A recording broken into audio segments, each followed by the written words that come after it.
Welcome back to ETV. Well, the first of the summer blockbusters is here this weekend. It's Iron Man 2, and with a preview of that and all the other cool movies coming up this summer, here's Sean the Movie Guy. Okay, give me a smooch for good luck. I might not make it back.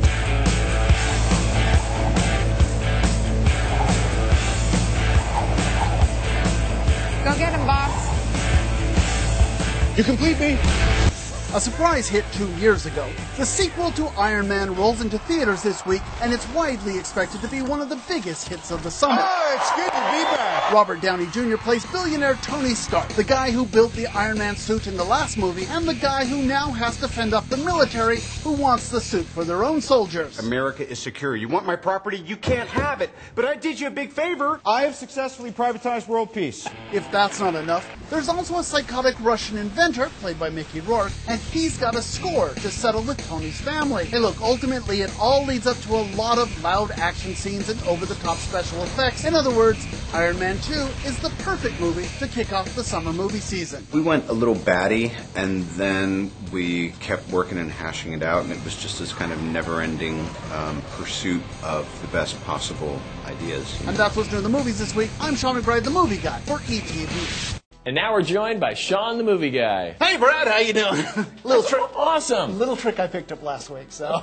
Well, obviously, Iron Man 2 is going to be one of the big summer blockbusters. Yeah, you know, it opened last week in Europe, and it has already done $100 million in box office. Ooh. It hasn't even opened in America yet. Watch out, Avatar, huh? Yeah, it's going to be, well, no, let's not get carried away here, but it's going to be one of the big films of the summer, but there's a lot of big films this summer. Twilight is going to come out there. That should probably do something. You know. Well, hey, look, I gave you a preview here. There's 23 big summer blockbusters all coming up. Stick around for 3 minutes. Here we go. Oh, it's good to be back. With apologies to the weatherman, summer officially kicks off on Friday with Iron Man 2 and the start of the summer movie season. That means 4 months of blockbusters, family flicks, and comedies, something for everybody. What's happening? We're getting thrown out, you idiot. That's what's happening. Now, there are a lot of options for the kiddies. Toy Story 3 on June 18th is probably the biggest of the bunch, but don't forget about the animated supervillain comedy Despicable Me on July 9th, and of course, Shrek Forever After on May 21st. I will enslave all mankind! Someone's having a bad hair day. And if your kids like talking animals, check out Marmaduke on June 14th, and the sequel to Cats and Dogs out on July 30th. You got a nuclear warhead. Holy. What's wrong with Gruber? You can defuse it, right? Are you kidding me? Look at all this crap. It's like a million wires in here. Now, if you're looking for comedies, the Saturday Night Live skit turned into a movie, MacGruber, starts things off with a bang in 2 weeks. Get Him to the Greek and Dinner for Schmucks offer more adult laughs, and Adam Sandler's Grown Ups mixes laughter with drama on June 25th. Damage! Oh, cool, a helicopter! Where'd you learn to drive like that? Grand Theft Auto! And Will Ferrell and Mark Wahlberg team up for the silly buddy cop comedy The Other Guys on August 6th. Not a whole lot of romance this summer, but there's some early buzz on Letters to Juliet. 1 week in Abu Dhabi, all expenses paid for all 4 of us. Get out of town. My point exactly. I can hear the decadence calling. And of course, women will certainly head out to see Sex in the City too. What we ask for is liberty. Liberty by law. Now, as far as straightforward blockbusters go, hey, there's one almost every other week. Russell Crowe and Ridley Scott reunite for Robin Hood out next week. Such a noble prince, leaping to assist the fallen beauty. Who said you were a beauty? There must be a reason why you can't take your eyes off me. Jake Gyllenhaal brings a video game to life with Prince of Persia. Sucks to be you, homie. You look like you got a real bad attitude. The A-Team rides again on June 11th. Hey, June. It's a beautiful dress. And Tom Cruise tries to recapture his box office mojo with the action thriller Night and Day. Everything is kung fu. Throw in a new Karate Kid starring Will Smith's son Jaden and Jackie Chan in the Mr. Miyagi role, Angelina Jolie in the espionage thriller Salt, a new Predator movie from Robert Rodriguez, and Julia Roberts returning to the big screen in the adaptation of the Oprah-approved novel Eat, Pray, Love, plus The Last Airbender, Piranha in 3D, and that little Twilight movie. Whew, I can't wait to see all those great summer movies. I'm Sean McBride, the Movie Guy, for ETV.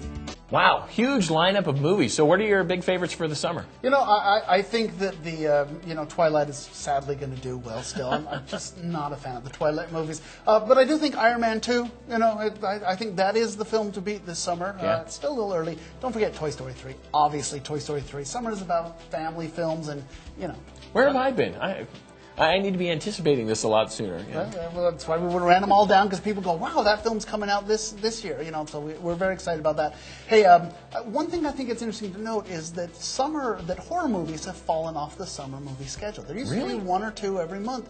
There are really no horror movies. There is a little indie called Splice, which did well at Sundance, and that may come out. But probably we're not going to see any big horror films until August. Well, we've had Nightmare on Elm Street, the remake. Right, and that will get you into June probably. And obviously a lot of blockbusters have horror elements into it. They're scary, so you do sort of still play to that crowd. But as far as straightforward horror films, nothing this summer. Well, sounds like it'll still be a good summer anyway. Oh, yeah. We love the summer movie season. So.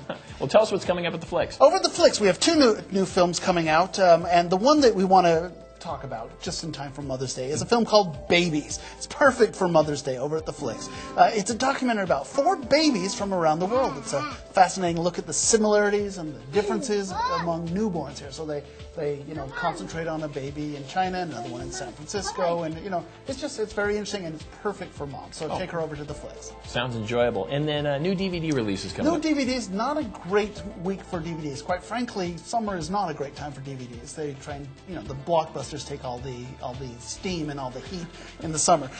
Tooth Fairy is going to do very well, obviously, certainly with families. That's Dwayne Johnson playing the hockey player who, because of his bad behavior, is sentenced by the fairy godmother to spend time serving as a real-life Tooth Fairy. Now, let's face it, it's Dwayne "The Rock" Johnson in a fairy outfit. Yeah, I just want to hear that. It's like the Tooth Fairy starring The Rock. Yes, right. And so, well, look, if you just want to have some silly fun with the family, it wasn't a great movie, but it was fine. Hey, it's family fun. Exactly. I will also point out that 9, for fans of movie musicals, 9 is Fellini's 8.5 that was turned into a Broadway musical that was turned into a movie again. Look, I don't think the story meshes together very well, but visually, it's quite impressive. So, Rob Marshall film. Hey, really quickly, local theater. The only thing going on this week is Rain, a tribute to the Beatles. That's over at the Morrison Center. That's Wednesday of next week, May 12th, 7:30 p.m. Tickets are $33 to $48, but it's Morrison Center, so check it out at newspaceentertainment.com/Boise or call the box office 426-1609. A lot of new theater starts up again next week, but this week that's really the only. Everything closed last week. So. Oh, well, we get a new plate full of local theater next week. Sounds great. Well, stick around. Coming up right after this, we're going to follow the Steelheads on their quest for the Kelly Cup as we're joined by Will Henneke as ETV continues next. Get ETV Entertainment Television 24 hours a day when you